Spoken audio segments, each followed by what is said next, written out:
Hello there.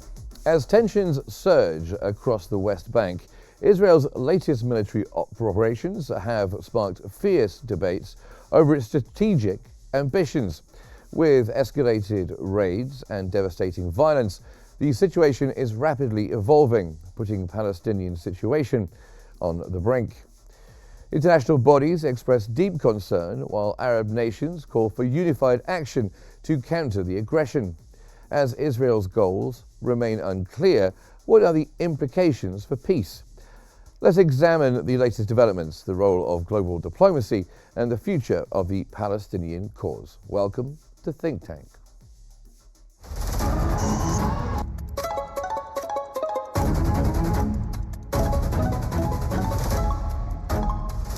Our world is becoming unhinged.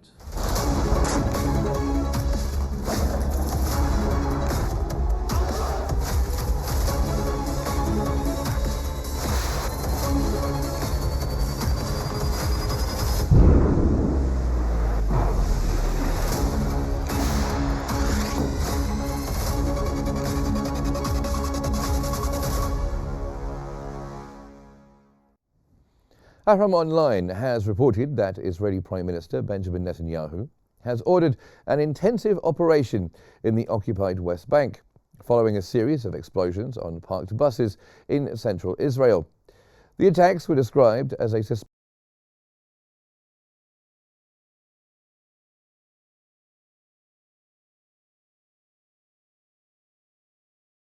Palestinian cities like Jenin and Nablus.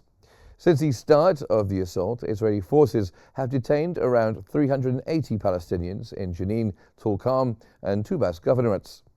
The assault has killed and wounded dozens, destroyed infrastructure, and displaced thousands of Palestinians, deepening the humanitarian crisis in the occupied territory.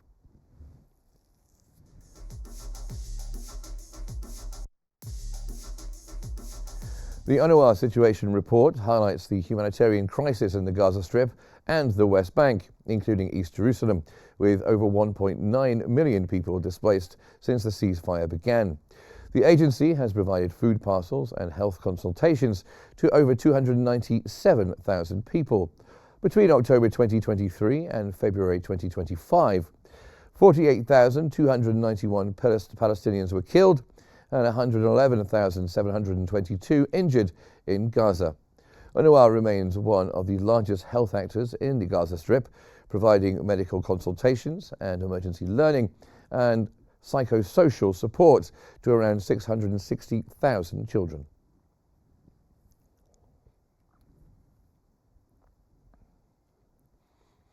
As Israeli military operations intensify in the West Bank, the region faces devastating consequences. With escalating violence, territorial ambitions, and growing international concern, the future of Palestine hangs in the balance.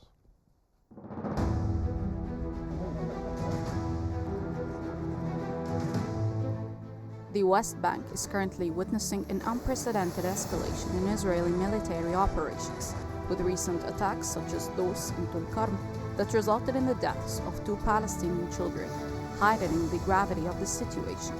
This escalation, particularly in areas like Nablus, Tulkarm, and Al Khalil, reflects Israel's broader strategy of exerting control over the region through military pressure, settlement expansion, and the continued suppression of Palestinian resistance.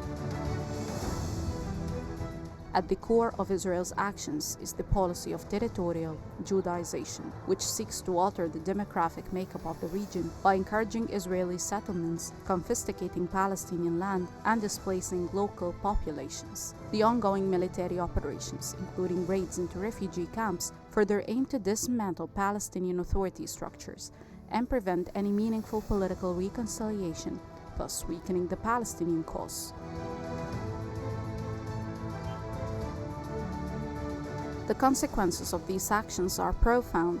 They deepen divisions between Palestinians and Israelis, generating widespread resentment. This relentless aggression undermines hopes for peace, escalating tensions and increasing calls for Palestinian unity in the face of Israeli occupation. The continued targeting of civilians and infrastructure exacerbates this sense of insecurity and injustice within Palestinian communities. International reactions to Israel's actions have been largely rhetorical, with the United Nations expressing concern but taking no substantial action. Many states, while voicing disapproval, have shown limited practical response. As Israel pursues its territorial objectives, the future of Palestine's sovereignty remains at risk, with the international community's inaction contributing to further instability. The Palestinian cause faces a critical juncture.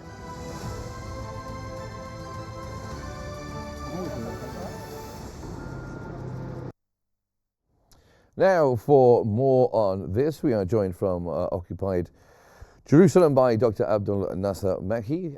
He's joining us now, and he is a political science professor, and also Ms. Ratiba El-Natsha, who's a member of the Palestinian Action Committee. We welcome you both to Think Tank. I'll start with you, Dr. Makki.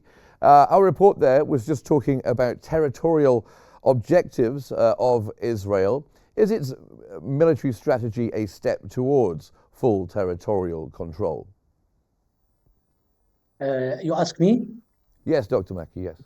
Because I'm sorry, because it was the net connection, but it come back. Could you just repeat again the question? Of course, no problem. Our report there was just talking about Israel pursuing territorial objectives. Is it Israel's military strategy? Is this military strategy a step towards full territorial control? Yes, I think the Israeli is the objective of this is that the Israeli want to over control the West Bank. As you know, in the Gaza, it was after the 7th of October, they destroyed Gaza. And for the West Bank, as you know, there is some resistance, especially in the north part of West Bank. So they started with, especially with the refugee camps in the north part of West Bank, in Tulkarem, Nablus, and Jenin, and Tobas. So I think they are focusing on making a division, the West Bank, and focusing on the territorial strategy. That means they started with place by place. First of all, to the north of West Bank, which is they see that it is the revolution is there, and so they started there in order that they could conquer and overcome the problem, and especially the resistance in these places, especially in the refugee camps in Jenin. First, they started with Jenin, and after that with Tulkarem, Tobas, and after that they focusing on the cities like on Tobas and Tulkarem and also Jenin. And after that, they will spread it to some places in the middle of the West Bank and also in the south of West Bank in Hebron and Bethlehem. So we witnessed that the Israeli is focusing now on this concept, and there are many objectives with Israeli why they started on the north part of, and especially on the refugee camps, because they want to destroy and the image of the refugee camp and the concept of the refugee camp in the mentality of the Palestinian and the international community, that these places should be destroyed, and they want to, that's to make it like a neighborhood of the cities, like in Jenin. They told the mayor of Jenin that refugee camp of Jenin should be a part of Jenin municipality, and that will be also apply on all places and all the West Bank, especially for starting with the refugee camps. They want to demolish the refugee camps, and after that, it will be reached into the concept of, remove the concept of the return, right of return, which is return back to the refugee camps concept started by 1948. So this is the main objective of this campaign from the Israeli military in the north part of West Bank. And yesterday, the Prime Minister Netanyahu was in Tulkarem, and he sent a message that they want to stay in the refugee camp, and they started to, as you know, to demolish and also to destroy many of the houses there in order to, to construct many of the streets, and they will transfer this refugee camp to be a part of the cities. Well, let me just bring Ratiba El Nacha in here. As a member of the Palestinian Action Committee, what impact do these Israeli operations have on Palestinians? And does it create a greater sense of unity and resistance? The resistance of the Palestinian people is always exist, and they don't need any efforts to make these unity of resistance against the occupation, and that's what make the plans of the occupations unachievable until now during the 8 decades.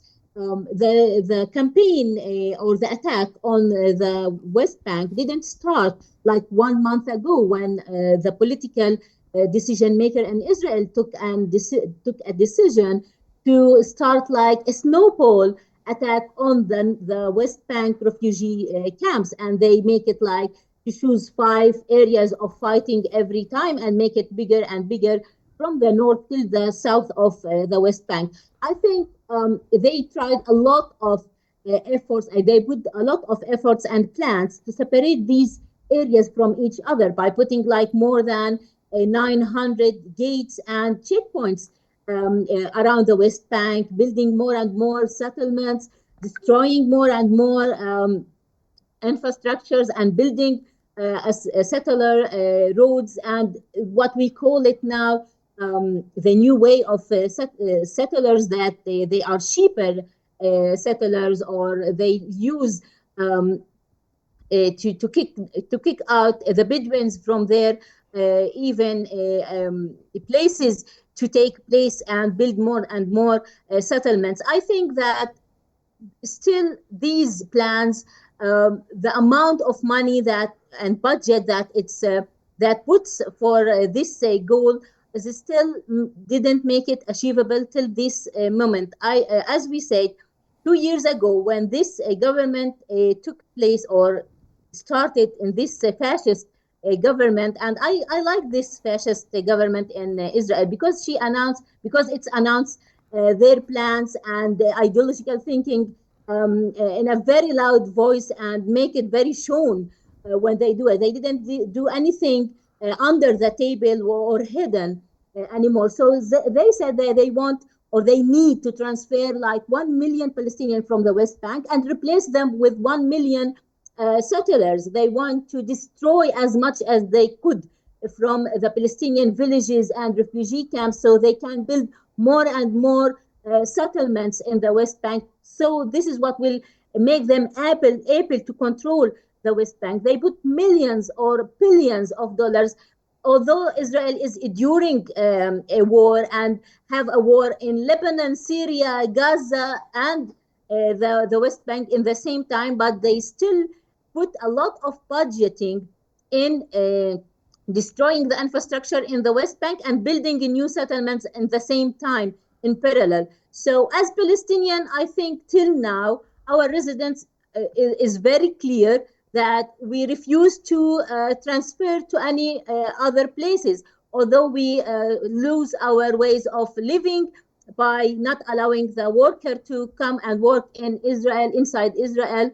So they cut like more than 200,000 workers from their way of living. They cut the budget from the Palestinian Authority as well.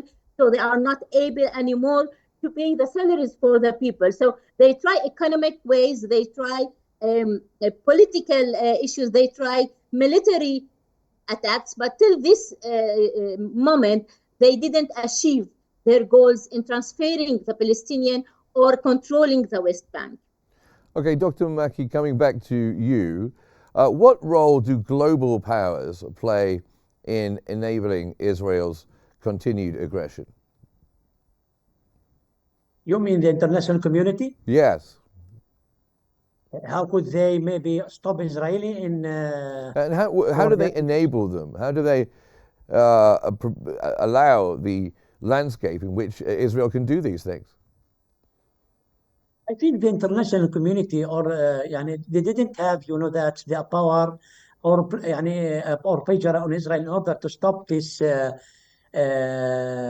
landscape, especially when they are starting to demolition the refugee camp. And also, as you know, the Israeli government started with that issuing as a law about providing the UNRWA to stay on the West Bank, and it was last month forbidden. So they now they are not allow them to stay, and even for the school and for the hospitals there. And I think for the international community, they didn't have any that's tool in order to bridge Israel to stop all these things. But as you know, maybe the United States of America could have the ability and capability in order to make a settle with the Israeli, and also at the same time, what is the that's solution for the West Bank, especially that the West Bank, after the agreement of Oslo in 1993, they should go ahead with the permanent, that solution in 1999, but doesn't go ahead with this. And we know about the second Intifada, and after that we saw about the second election in 2007 and what happening in Gaza. The Israeli government, which is the extreme government now, they have their planning in order to overcome and also to control over the West Bank, and especially now they want to, that starting the principle of voluntary, displacement of the Palestinians to go ahead of West Bank, and they want to replace them with the settlers, like maybe about 1 million settlers to be in the West Bank, and also at the same time. The Israeli government now is focusing on as I said, on the refugee camps in order to, destroy them, the principle also of return, right of return, and the Jerusalem now, as you know, overcome of the Jerusalem, and for the water and the borders. So I think until now we didn't see any, any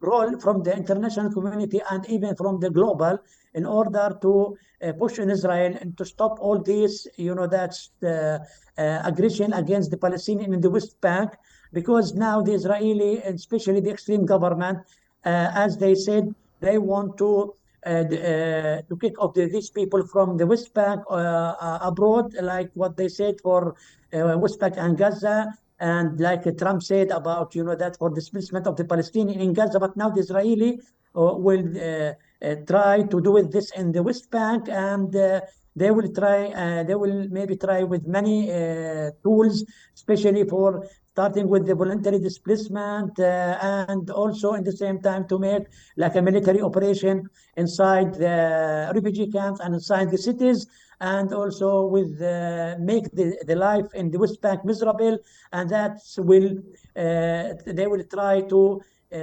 pressure on the Palestinians to leave this country, going outside in order to let this land to be for the Israeli settlers. This is the scenario, and I hope that maybe after this war, especially in the third stages, there will be some scenario from the American, administration about what is the solution for the West Bank. Especially, we are talking about the Palestinian National Authority. They are in the West Bank, and also it's coming because of the Oslo Accord and all the protocols of the Oslo. And Mr. Nasha, there has been quite a lot of international concern, not least from the UN, about the situation in the West Bank. Is there a way that Palestine can leverage international concern to gain stronger support for the Palestinian cause?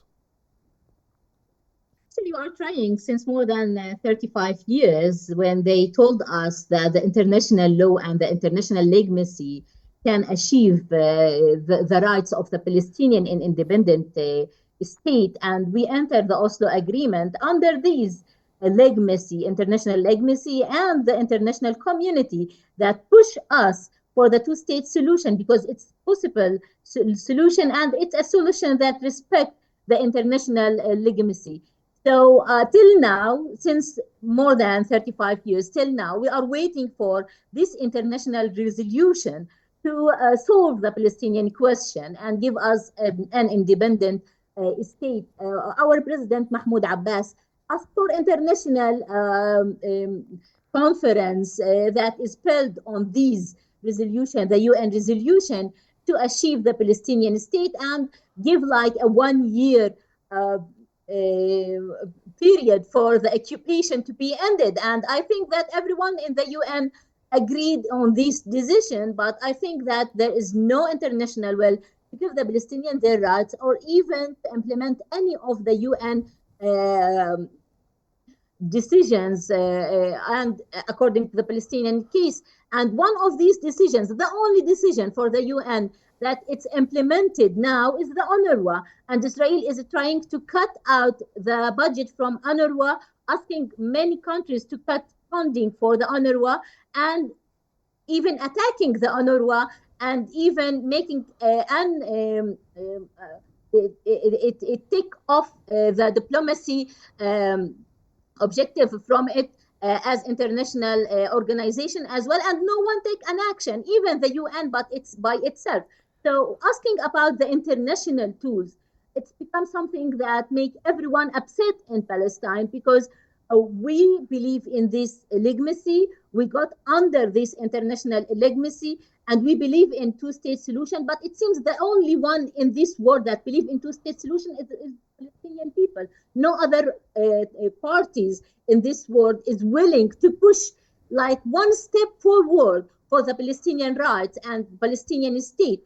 And the other side, this red man in the White House give the green light for Israel to do whatever it wants and to make it as a reality in changing the realities on earth by extending more and more lands, not just from the West Bank, but from Lebanon, from Syria, and from maybe other Arab countries around, because he believes that Israel is too small and it needs to be bigger. And maybe he is believing in greater Israel and want this Zionist goal to be achieved. So he put all the means for the Israeli government to take a step forward in this ideologic goal by having this greater Israel. And no one is stopping Israel. They still exporting weapons to Israel, funding it and giving it more and more money and budgets to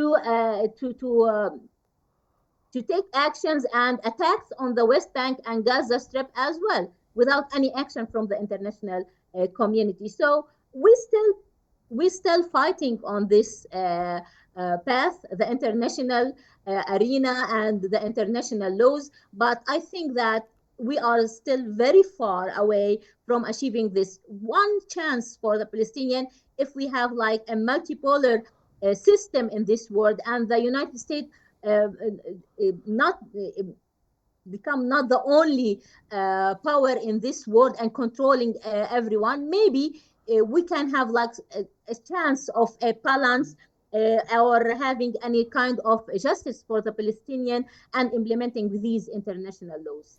Well, Dr. Maki, let me ask you along the same lines. From where we are today, right now, do you feel that we are closer to a two-state solution or getting further away?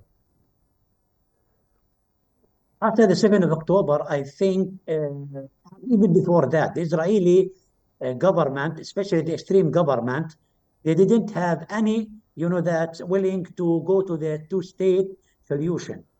And according to the, that's their, what they are saying, they're saying, extreme governments, especially for the Smotrich and Ben Gvir, that even they didn't want to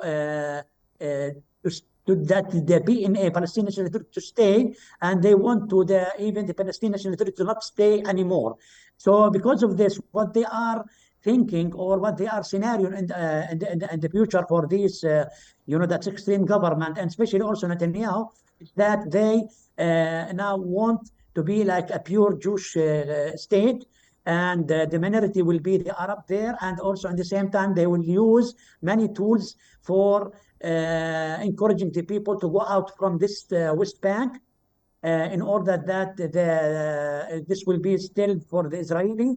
And also at the same time, they want to make like the life of the people in the West Bank miserable, especially when they are putting all the checkpoints, about 900 checkpoints. And also they didn't allow for the people even to build on the sea area, which is about 62% from the West Bank.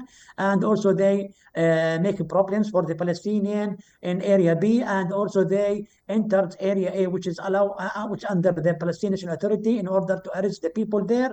So for the two-state solution, it was before when they are talking about Oslo Accord.